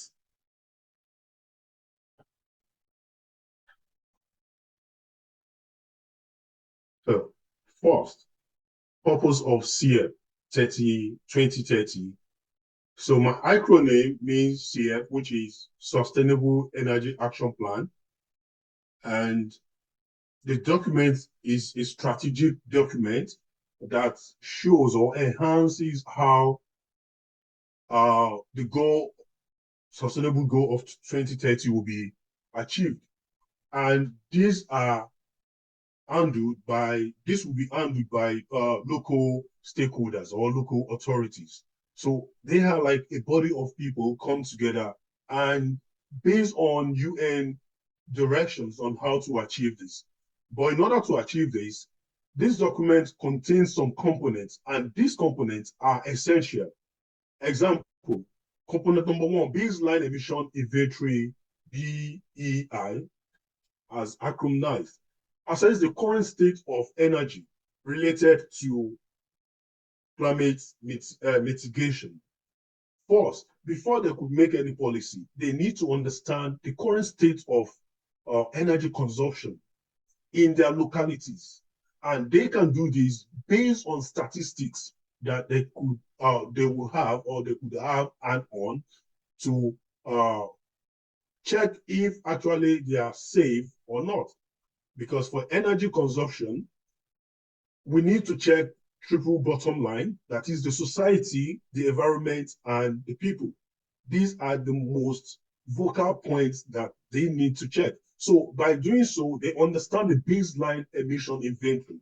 And also, they talk about the risk vulnerability assessment for any consumption, regardless it's energy or not.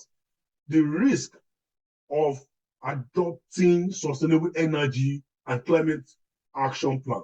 What are the risks? What are the risks involved when it comes to energy consumption? Not only by the producer, that is the company that are giving out this energy in any forms, probably primary energy or secondary, doesn't matter. But what are the risks on environment and the consumer as a whole? Also, they will also have a target, that is a goal to achieve. What is the essence of this gathering? So what are they going to pursue? First, we all know that they have a set goal by the United Nations, which is Sustainable SDG 2030. By this time, a lot of so many countries would have reduced carbon emissions in all ways or in any ramification that is affecting the society as large. And also, we have the measures and the time box. Now, there is a baseline, as we call it in project management. A time box is, where do you want to achieve this? How are you going to do it? What are the nitty-gritty or the intricacies of how to go about this? What date and what are the time frame to achieve this? So they have to work towards this time to ensure that they achieve the SDG on Sustainable Energy Action Plan by 2030.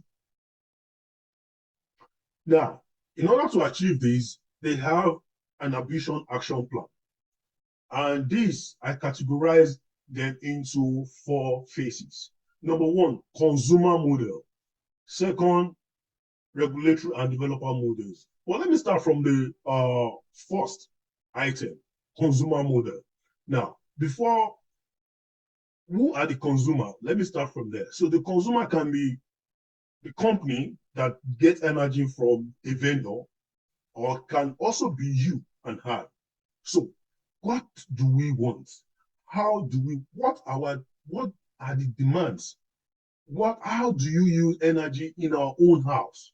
So they need to we need to understand that how many of us consume energy responsibly? How many of us have 2 bulbs, electric bulbs at home? Some of us have more than that. So how do you use your battery to store energy? Do you use energy that's environmental friendly? These are part of it. So the SERAP have to have a very unique approach by ensuring that consumers understand energy consumption. They have to tell us how we are going to sustain energy without affecting our environment. And regulatory and developer models. These are 2-in-1 item. First, regulatory. There will be a regulations on how to use energy. And not only that, and also the regulation will also covers the vendors, that is the producer or the developer that gives out energy. Energy, I'm talking about, I'm generalizing it, maybe from primary, from anyone, but they have a standard regulations that you must not provide more than certain kilowatts in order not to affect our environment. Not only that, also, what about the devices we use, like TV, laptops, our gadgets, our phone? So For instance, if you have the latest version of LG, I'm sorry, if your phone or if the TV is on idle for long, next thing you see is there will be a pop-up. It gives us a prompt. Are you still watching, or do you want me to turn off?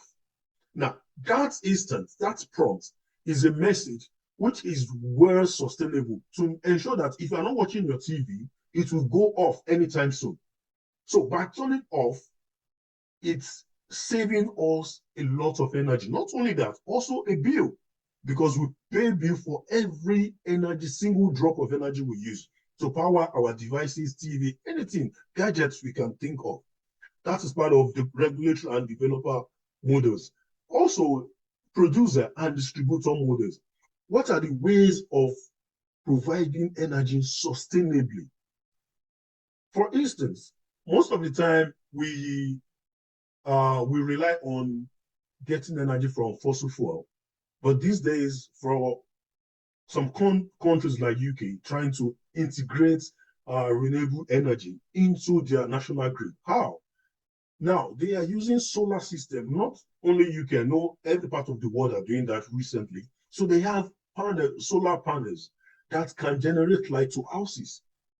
So in order to reduce the dependence on energy, the primary energy like fossil fuel, they have to have a kind of an innovative energy idea to produce energy that is environmental sustainably.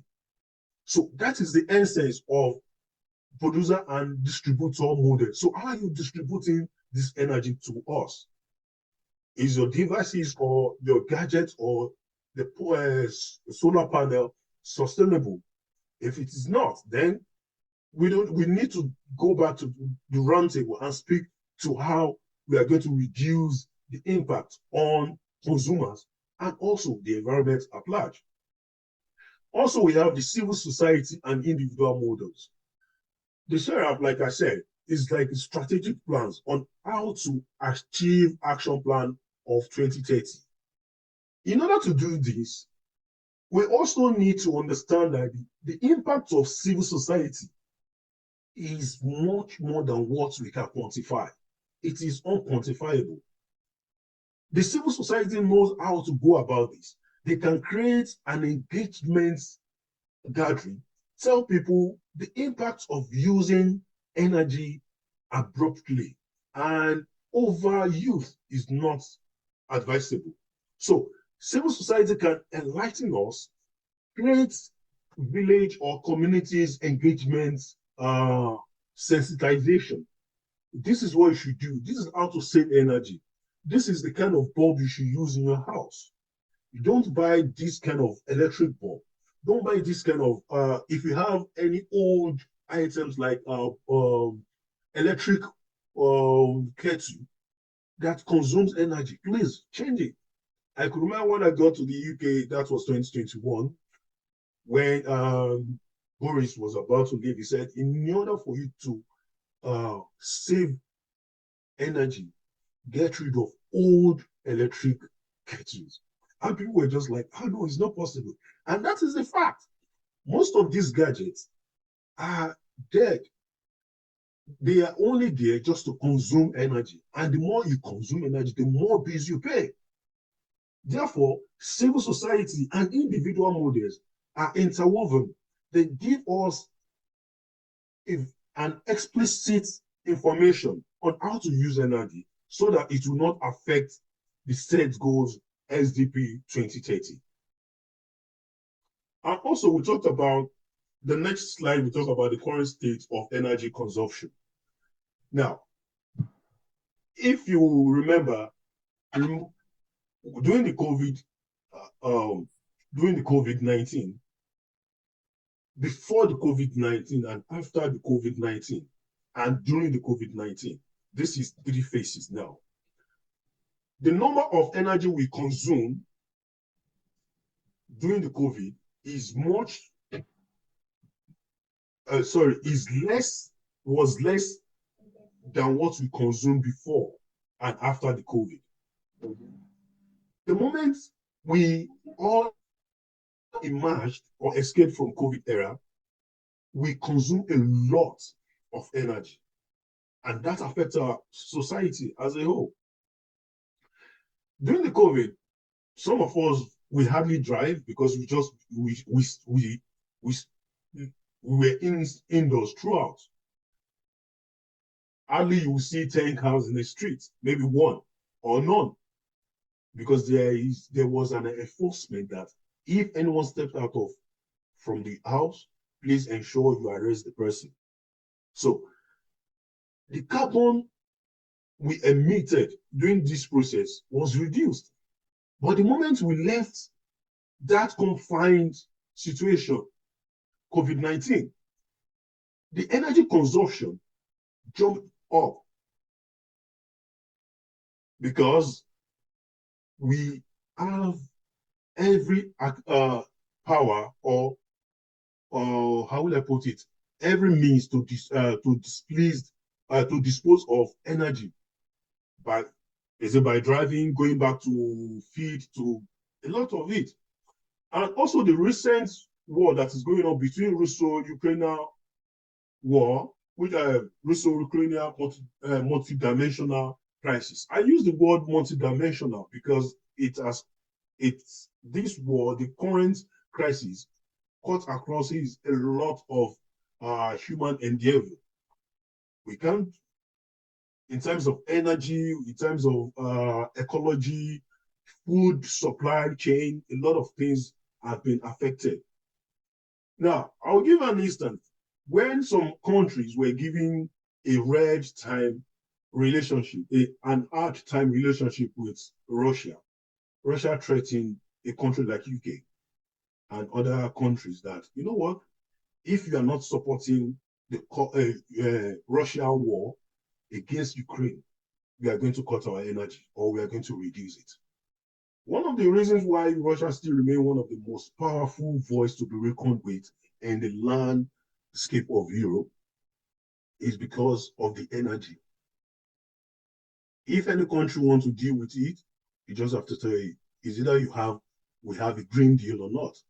So if you don't buy their cause, then there's going to be a kind of a bitter friendship between them. So now, the crisis have made energy to be scarce to some parts of Europe. So some countries are going back to Africa to find a way of getting fossil fuel to enhance their energy supplies. It's not that easy. So it's affecting some country and making some relationship to be more heated up. Emission increases.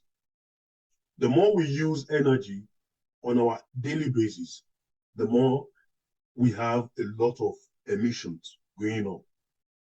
And the only way we can do that is using a renewable energy, which we are yet to be there. And global energy consumption dropped in 2020.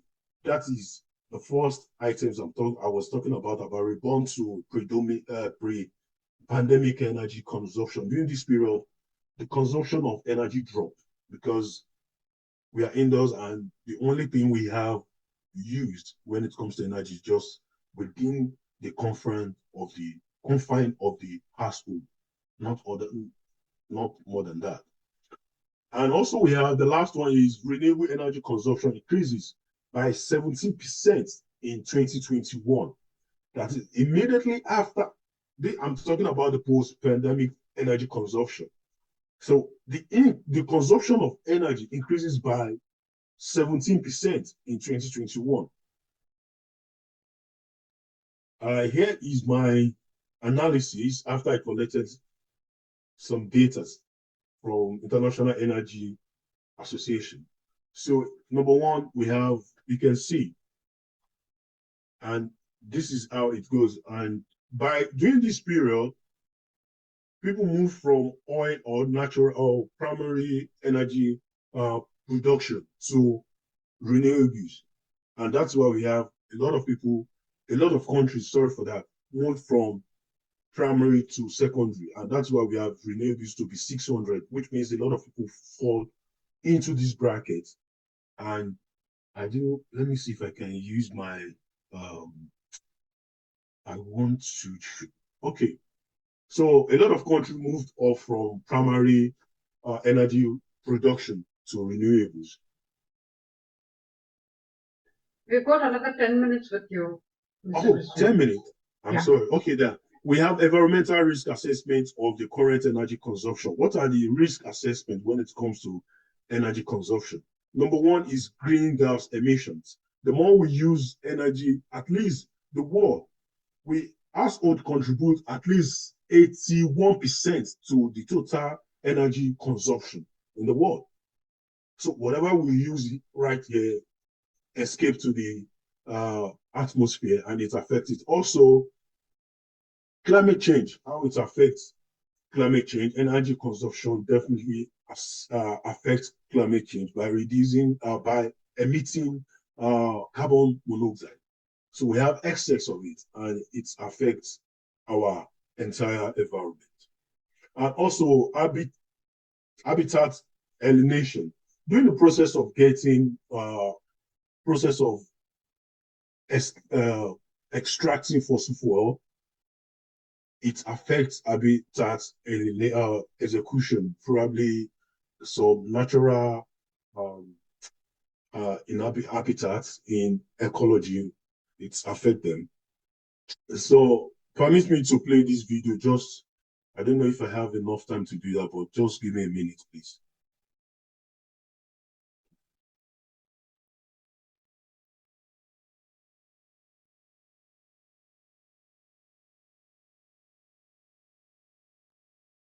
It's a very short video. I make sure I work between my time frame. I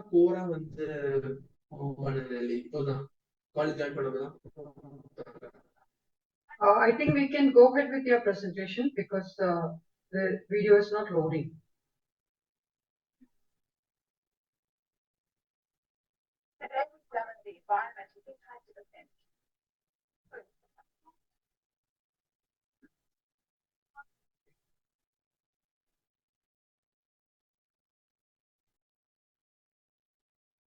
You can continue with your presentation, Mr. Christian.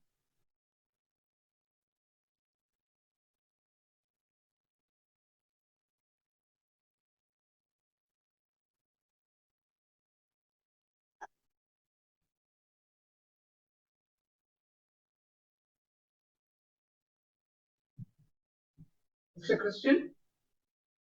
Yeah? You can go ahead with your presentation. Ah, all right.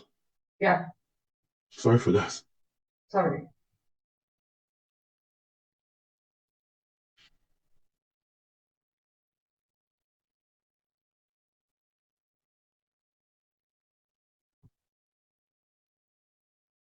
You can just conclude because there is no time again. You can just conclude. Okay. So, yeah, my recommendations. My recommendation is quite enormous, but I'll just make it quick. Let's support policy reforms. So policy reforms has to do with how we use energy and how to ensure that it is environmentally friendly. Also, let us invest in infrastructure refurbishment. If you have an old infrastructures, it is advisable to recreate them and re-embellish them and ensure that they have the capacity to meet up with the modern usage. And also, we also need to embrace smart grid technology, encourage innovation and technology adoption, and engage in circular economy practices. And lastly, we should consume energy responsibly. In our household, let us try as much as possible to preach the good talk. Like, if you're not using anything, just make sure you turn it off. Don't let it continue to operating while you're not using it. It's not ideal. It affects the environment. And lastly, this is my conclusion.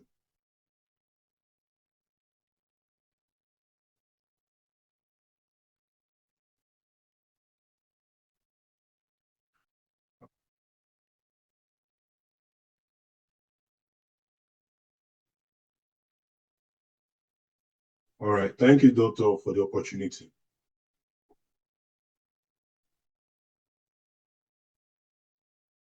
Thank you, Mr. Christian. Yes, we do agree with that point of Sustainable Energy Action Plan and the need for reforming the policies and refurbishing infrastructure and recreating energy system to ensure a sustainable future by fostering renewable energy efficiency and innovative technologies that aim to reduce the environmental impact while promoting economic and social benefits.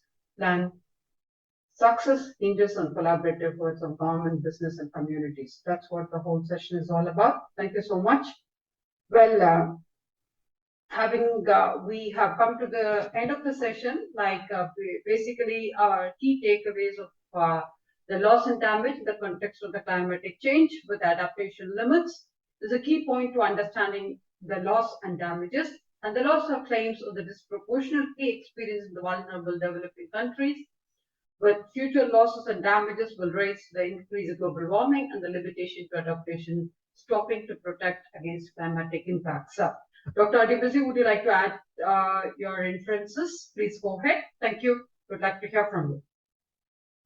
Yes, thank you so much, everyone, for the patience. We that we are in the business of the online or virtual conferences witness these very cases at times, and we manage it very effectively. And also, I want to thank Dr. Sukumar for that very wonderful opportunity given to our team, and also thank you, Mr. Christian, for that very presentation. It was very impromptu because we were thinking about tomorrow, not knowing that India today is your tomorrow of India is actually today here. So thank you so much, everybody, and have a wonderful conference and happy celebration. Thank you so much. So, well, you have really caught hold of loss and damage and moral imperative to act, and you've acted on time. Thank you so much. Well, on that note, Dr. Tanuja, ma'am, would you like to add something? All right. Thank you, Dr. Christian and Dr. Zahid, for your wonderful insights on addressing the points on loss and damage due to climate change. So I would like to add one more point about the CDM, that is Clean Development Mechanism, must be followed for each and every projects. And as Dr. Christian said about the renewable energy consumptions, so the projects, what are the green projects must be carried out and green technologies to be followed. To prevent the loss and damage.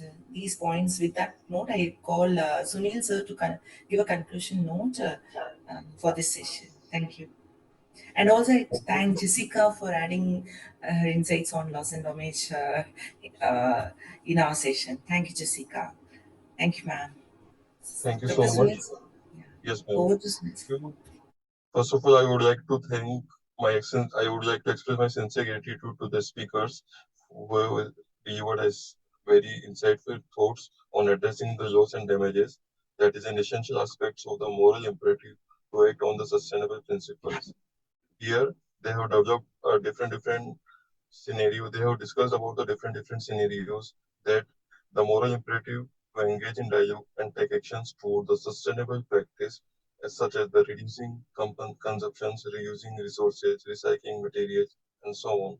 So, on that note, I would like to thank once again to all the speakers, especially Srividhya ma'am. Thank you. Thank you. Thank you so much. Dr. Srividhya, it is a very happy note. Now the time is 2 o'clock and we achieved the new world record.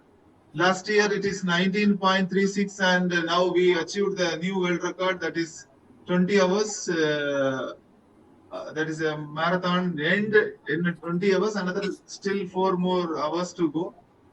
So with your session, we achieved that record. Sure. Good, Thank good, you. good. Thank you. Thank you, doctors. Thank you so much. Thank you, Dr. Adibisi. Thank you, Mr. Christian. That was a wonderful presentation. So we sum it up. I've got 1 minute. So before that, end of the day, it's about environmental sustainable governance that we're talking about. And it stands for environmental social governance, and it's a framework that helps the stakeholders like us to understand how an organization or a country or a community can manage risk with opportunities that are related to the environment and social governance criteria. Sometimes they're called as ESG factors. So the ESG factors takes a holistic view that the sustainability extends beyond just environmental issues that has evolved from the other historical movements. Movement like as Dr. Ramesh was mentioning, that they have achieved the that we have achieved together, that we have achieved the world record. Some historical movements like this. Now we are on a very happier note, that's in the positive note. Sometimes it will have the negative note that can be focused on the health and safety issues, the pollution reduction, corporate philanthropy. So in that line, that IGEN partnered with Educate Global partnered with IGEN Global, such that emerging with a class of ESG specialists like us in supporting the net zero and the carbon neutrality goals, that has organized, that has come up with this great event of IGEN ENERGATHON 2024. And it has been really a historical moment for us. And it is a, see the reason, there is a lot of kind-hearted people are there. You see, time is 2 o'clock and around 200 people are watching in the YouTube. It was a very wow moment that, so the students across the globe and the members across the globe are supporting us. It states that, and very happy note, we are moving together. Maybe we will able to get very good recommendation. So that recommendation will be helpful to fine tune the COP29. Thank you, and many sincere thanks to all the beloved students who have joined us on the student panel meet. Mr. Narimo Daniel, Mr. Dinesh from Russia, Mr. Denkesh Tamrat, Ms. Denkesh Tamrat from Ethiopia, Ms. Nurul Huda, Ms. Nihil Alexandru from Romania, Mr. Mohammed Yamin from Bangladesh, Ms. Sabani Mohanty from UK, Ms. Manisha from UAE, Ms. Jessica Anapur from Germany, Ms. Sandy from South Africa, Mr. George from Peru, Mr. Abhishek Singh from Australia, Mr. Ashmer Zaya from India, Mr. Ankur Goyal from North America, Mr. Edwin from Ghana, Ms. Meran Fida from Pakistan, Mr. Royce from Uganda. Big round of applause for all the student volunteers and the IGEN team, Mr. Niranjan, Mr. Krishna, and all the backstage team who have worked with us. Thank you. Thank you so much. Thank you, Srividhya ma'am, for the eminent speakers and honorable guests and very insightful topics. Happy to with you, ma'am. If you have time, you can join by the valedictory also, 5:30.